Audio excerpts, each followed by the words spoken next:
कानपुर के Shastri Nagar central park में रामाभिराम सेवा संस्थान द्वारा आयोजित पद्म विभूषी जगत गुरु स्वामी रामभद्राचार्य जी महाराज की भागवत कथा का तीसरा दिन भी भक्तिमय रहा। भारी संख्या में भक्त कथा में शामिल हुए।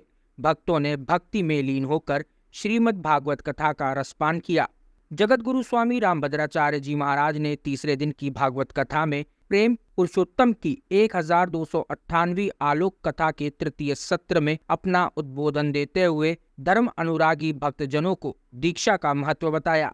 जब एक भक्त द्वारा गुरुजी से प्रश्न हुआ कि क्या पितृपक्ष में भगवान की दीक्षा ली जा सकती है, तो इस पर उत्तर देते हुए जगत गुरु स्वामी रामभद्राचार्य जी महाराज ने कहा कि भगवान की दीक्षा किसी दिन, किसी समय तथा किसी भी पक्ष में प्राप्त की जा सकती है। जगत गुरु स्वामी रामभद्राचार्य जी महाराज ने आगे बताया कि प्रभु का अनुभव और संसार से वैराग पूरी तरह एक दूसरे से अलग है, जिन्हें एकीकृत करने के लिए मेरी शरण में आना आवश्यक है। गुरुजी ने बताया कि भगवान श्री कृष्ण ने गीता में अर्जुन को उपदेश देते हुए यही कहा था। वहीं भक्त जगत गुरु स्वामी रामभद्राचार्य जी महाराज के श्रीमुख से भागवत कथा का भक्तिमय होकर रसपान करते रहे। वहीं कार्यक्रम में एमएलसी अरुण पाठक, महापौर प्रमिला पांडे, गोविंद नगर विधानसभा के विधायक सुरेंद्र मैथानी, हास्य कलाकार अन्नू अवस्थी आदि गणमान्य लोग कथा में शामिल हुए।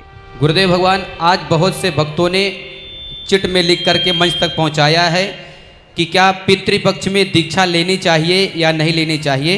गुरुदेव भगवान आप सभी को इसका समाधान अभी बताएंगे। दीक्षा, राम जी की दीक्षा कभी भी ली जा सकती है, पितृपक्ष हो कि देव पक्ष हो, कभी भी राम जी की दीक्षा ली जा सकती है और किसी भी दिन ली जा सकती है, किसी भी पक्ष में ली जा सकती है, किसी भी तिथि को ली जा सकती है, क्योंकि तदेव लग्नम सुदिनम तदेव ताराबलम चंद्रबलम तदेव विद्याबलम दैवबलम तदेव सीतापते तेन्द्रियुगम स्मरामि। राम की शरण जाए सुदिन नहीं रही। विभीषण जी ने शंकर जी से कहा का मुहूर्त बताइए, तो शंकर जी ने कहा रे मूर्ख, राम जी की शरण के लिए कोई मुहूर्त नहीं होता। जिस दिन जिस क्षण मन हो जाए उसी क्षण राम जी की शरण में चले जाना चाहिए। एक्चुअली लोग फोकस करने का उनका मेन जो है, आज कई लोगों के प्रश्न थे क्या पितृपक्ष में हम ले सकते हैं दीक्षा या नहीं। तो गुरुजी ने कहा कि पितृपक्ष हो या कोई भी पक्ष हो, दीक्षा कभी भी आप ले सकते हैं। भगवान का नाम लेना किसी भी दिन आप ले सकते हैं, भगवान लेना कोई गुनाह नहीं है। तो उन्होंने कहा कि नहीं, दीक्षा आप कभी भी ले लें। पितृपक्ष हो, अच्छे दिन हो, खराब दिन हो, ऐसा कुछ नहीं होता है। दिन सब अच्छे होते हैं भगवान के लिए।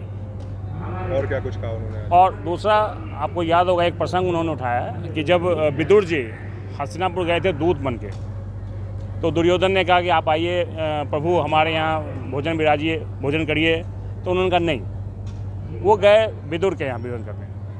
दुर्योधन के 36 प्रकार के भोजन को छोड़ के वो विदुर के यहाँ गए। और विदुरानी जो थी, आप समझिए उनके पास एक ही धोती थी और वही धोती सुखाती थी, धुलती थी, सुखाती थी। जब तक वो धोती सूखता नहीं था तब तक वो घर से बाहर नहीं आती थी। उनके यहाँ गए और उनके केला के पत्ता में उन्होंने खाना खाया और साग, भाई उनके यहाँ कुछ था नहीं तो साग रखा था। तो कृष्ण जी ने कहा कि आप साग दो, और वो साग खा के तृप्त हो गए और 36 प्रकार के भोजन उन्होंने नहीं किया। और आपको एक चीज़ और बता दूं, गुरुजी ने एक चीज़ और कहा है कि अगली कथा रामाभिराम सेवा संस्थान के नेतृत्व पे आगामी होली के बाद हमारी पंचमी की कथा हमेशा होती थी। इस बार हम लोग ने पितृपक्ष में करवाया, गुरुजी का आदेश था। तो अगली कथा हमारी होली के बाद जो पंचमी आती है उस पे होगी और वो राम कथा होगी, ऐसा उन्होंने बोला। हम राजीव अग्रवाल संगठन मंत्री रामाभिराम संस्थान से। आज गुरु जी की तृतीय कथा आरंभ हुई है, जिसमें गुरु जी ने सबसे पहले ये बताया कि 1298वीं कथा जिसका तृतीय सत्र आज वो कर रहे हैं, जिन्होंने ये सबसे पहले एक समाधान का निर्णय दिया कि हम किस दिन दीक्षा ले सकते हैं। तो गुरु जी ने ये बताया कि ये हमारा दीक्षा का कार्यक्रम किसी दिन भी किसी भी पक्ष में हो सकता है, चाहे कोई भी पक्ष हो, कैसा भी दिन हो, गुरु की दीक्षा किसी दिन भी ली जा सकती है। साथ ही गुरु जी ने ये बताया कि अगर भक्ति, प्रभु की आस्था और संसार से वैराग्य, ये तीनों चीज़ें अलग अलग हैं। इससे एकत्रित करने के लिए प्रभु की शरण में जाना पड़ेगा। साथ में उन्होंने बहुत सारी ऐसी चीज़ें बताई जिसे अभी और चल रही है कथा, अभी इसके आगे के अंश को हम लोग और वर्णन करेंगे और आपको बताएंगे। साथ ही आज कुछ वरिष्ठ लोग हमारी इस कथा में आए, जिसमें कानपुर की मेयर प्रमिला पांडे जी आई और मैथानी जी जो विधायक जी हैं वो आए, अरुण पाठक जी हैं उपस्थित, और हमारे विधानसभा आर नगर के जो चुनाव लड़े थे वो भी सुरेश अवस्थी जी वो भी अभी आए हुए। और बच्चों को इसलिए भी लाना चाहिए, मैंने कल भी बोला था, आग्रह किया था कि जब बच्चे हमारे ऐसी कथाओं में आते हैं, संस्कारिक होते हैं और संस्कार ही नहीं होते, अपने जीवन को भी ठीक दिशा में जीते हुए, संस्कारों से परिपूर्ण करते हुए कैसे हम अपने माता पिता के प्रति अपने दायित्व का निर्वाह करें, क्या हमारा दायित्व अपने माता पिता के प्रति होना चाहिए, क्योंकि आज कल जैसी पाश्चात्य संस्कृति है जिसमें Hey there! Subscribe to my channel and also press this bell icon so you can get latest video notifications. And this is absolutely free.